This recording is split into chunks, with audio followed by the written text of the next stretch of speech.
What if the man who spent your dead mother's inheritance thought you'd stay quiet forever? What if your stepbrother got the truck, but you had the title?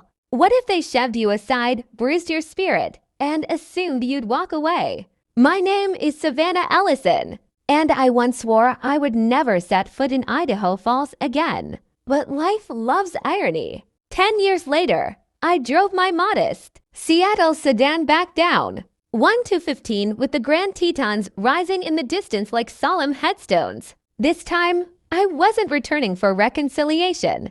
I was returning because my mother's voice had gone silent 3 days earlier.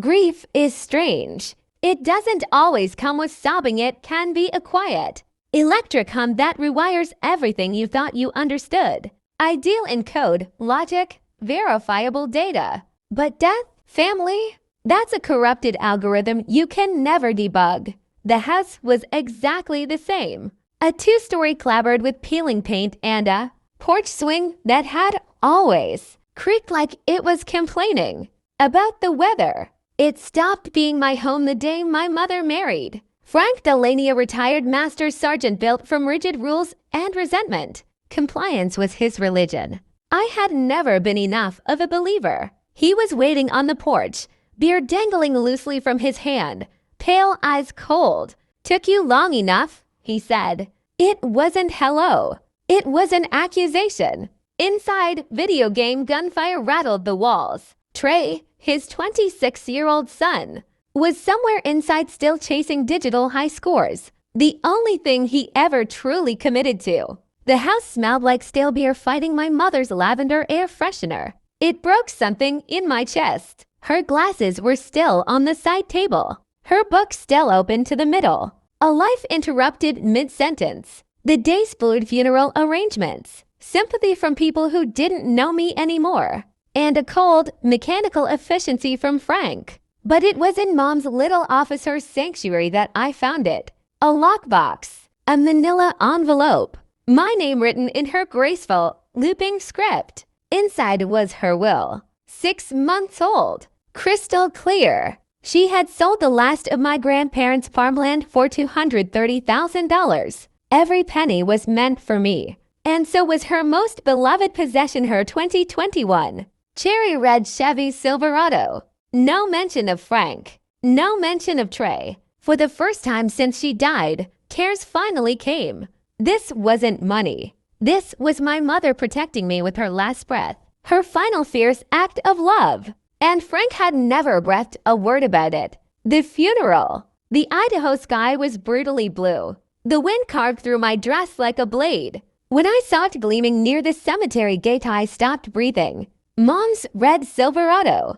Washed, waxed, perfect. Then the door opened and Trey jumped out, keys dangling from his fingers like trophies. He leaned against the grill, vaping, smirking, already claiming what wasn't his. Frank walked over and clapped him on the shoulder. They laughed. Something inside me snapped. I walked up to them. "Nice truck," I said, voice like ice. "Yeah," Trey smirked. "Mom had great taste." "She did," I replied. "And she left it to me." The laughter died. Frank stepped forward, jaw tight. "There is no will," he growled. "Your mother trusted me to handle her affairs." "I have the will," I said, pulling out the copy. "And it's legally binding." He looked everywhere except at the document. "You've been gone 10 years," he said.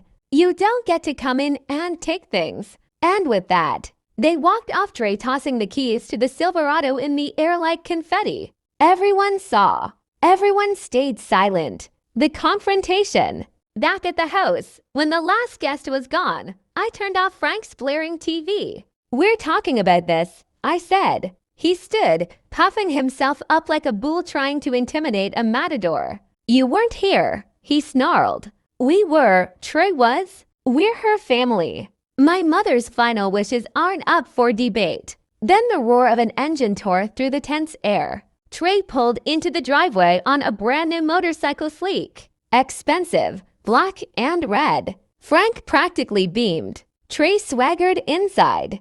0 to 60 in 3 seconds. He bragged. "Where did you get the money?" I asked. He smirked. From the fund Mom left, Frank's been helping me manage it. My stomach dropped. My mother's $230,000. Already spent. Already abused. And shown off right in front of me. Frank folded his arms. You can leave now, Savannah. Run back to Seattle. You're good at that. I opened the front door, stopped, and looked back. I'm not running, I said quietly. I'm changing my strategy. Their laughter followed me outside. They thought I was done. They thought they'd won. They had no idea the war had just started.